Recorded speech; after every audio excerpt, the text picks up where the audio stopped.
जिस वीडियो के ऊपर हम बात करेंगे बिटकॉइन के बारे में, साथ ही में हम यहाँ पर डिटेल्स में बात करेंगे कुछ ऑल्ट कॉइन्स के बारे में एंड अलॉन्ग विद दैट हम यहाँ पे डिटेल्स में बात करेंगे वॉजिरेक्स के बारे में कि एग्जैक्टली अभी इस टाइम पे वॉजिरेक्स में क्या चीज़ें हो रही है। एंड राइट नाउ अगर आप देखोगे तो यहाँ पर दिल्ली हाई कोर्ट का जो जज है उन्होंने वॉजिरेक्स को बताया कि 235 मिलियन का जो हैक है जहाँ पर यू कांट से सॉरी, तो ये काइंड ऑफ ए स्टेटमेंट है जिससे यही लगता है कि दिल्ली हाई कोर्ट का जो जज है उनको भी पता लगा है कि वॉजिरेक्स का जो हैक है इस हैक के पीछे अभी इस टाइम पे एग्जैक्टली क्या हो रहा है।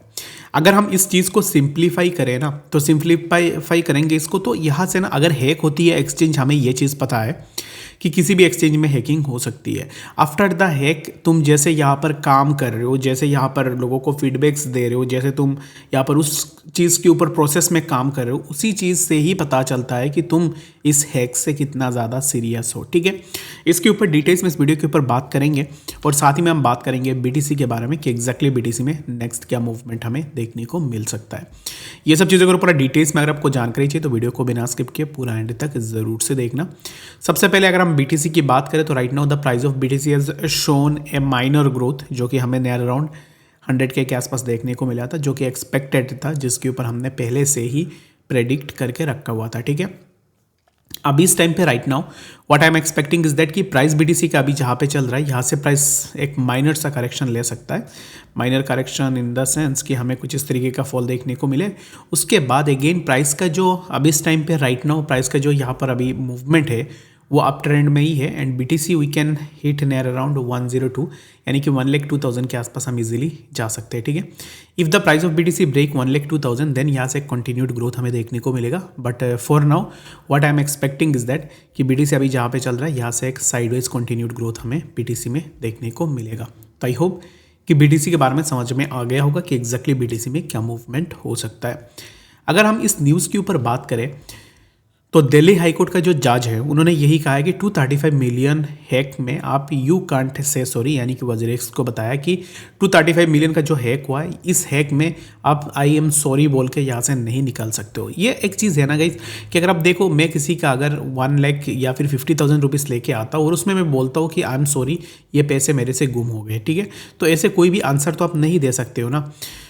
Wazirex, India's largest cryptocurrency exchange, had 235 million hack last year, attributed to North Korea's Lazarus groups. The Delhi High Court now seeks responses from the government and RBI following a petition for a special investigation into Wazirex security and operations. This is the best thing।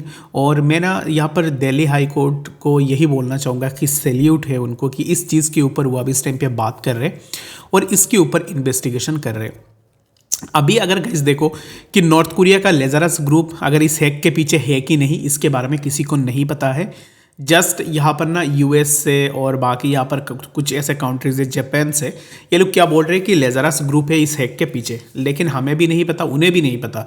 ये just एक assumption लगा रहे हैं कि ये लोग हो सकते हैं। ठीक, ऐसा नहीं है कि इन्हीं लोगों ने ही हैक किया है।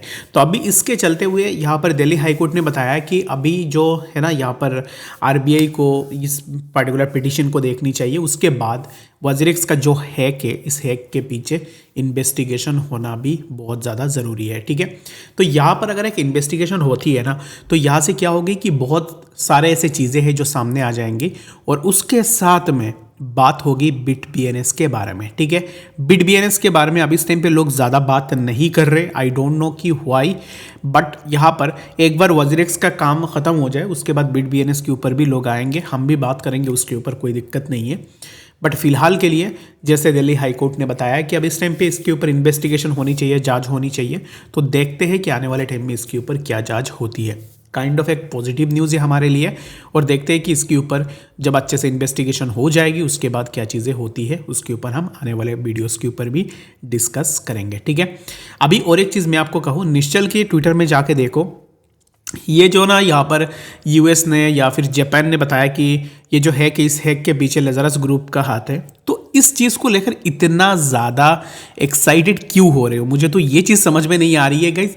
देखो कि अगर यहाँ पर कोई बता रहा है कि वॉजरेक्स का जो हैक है ना ये लेजरस ग्रुप ने किया होगा, तो इन दैट केस तुम इस चीज़ को शेयर कर रहे हो अपने ट्विटर हैंडल पे, यहाँ पर तुम्हें ऐसा लग रहा है कि तुमने कुछ अचीव कर लिया है। इस चीज़ में तुम्हें शर्म आनी चाहिए कि तुम लोग ऐसे अपना प्लेटफॉर्म को रखते हो जहाँ पर लेजरस ग्रुप या कोई भी आके हैक करके चीज़ें उठा के ले जाता है, ठीक है। और ऊपर से बात तो ये है, एक्सचेंज हैक हुई, इन लोगों को पता ही नहीं चला भाई कि एक्सचेंज हैक हो गई है। 2 दिन तक ये अपने प्लेटफॉर्म पे ट्रेडिंग भी चला रहे थे, और ट्रेडिंग के साथ साथ क्या हो रहा था कि सिर्फ डिपॉजिट ले रहे थे लोगों का, और जो डिपॉजिट लिया वो पैसे भी लोगों को वापस नहीं किया। निश्चल की ट्विटर हैंडल में जाओगे तो फिर वहाँ पे आपको देखने को मिल जाएगा कि उसने बहुत प्राउडली शेयर किया है कि लेजरस ग्रुप ने मेरा एक्सचेंज को हैक किया है। तो अगर हैकर हैक कर रहा है, दैट मीन्स कि तुम क्या कर रहे हो अपने प्लेटफॉर्म के लिए, तुमने क्या किया है अपने प्लेटफॉर्म पे, जो यूजर्स के फंड्स तुमने रखा तो उन फंड्स के लिए तुमने क्या किया है। इस चीज़ का अकाउंटेबिलिटी किसी को लेना पड़ेगा ना। एंड मैं स्ट्रांगली ये ना अब इस टाइम पे रिक्वेस्ट करता हूँ इंडियन गवर्नमेंट एंड बाकी जितने भी अथॉरिटीज़ हैं उनको, कि अगर वॉजरेक्स को जाने दिया जाए इस केस में, अगर वॉजरेक्स निकल जाती है इस केस से, दैट मीन्स कि आने वाले टाइम में और भी एक्सचेंजेस है जिनको ऐसा लगेगा कि चलो इंडिया में तो ऐसे होता ही है, 235 मिलियन वॉजरेक्स से भी हैक हुआ था तो उसमें कुछ भी नहीं हुआ, वॉजरेक्स में इन्वेस्टिगेशन वगैरह कुछ भी नहीं हुई है तो हम भी करते। तो ऐसे ना और भी जो स्कैम्स है और जो क्राइम है वो बढ़ते जाएंगे।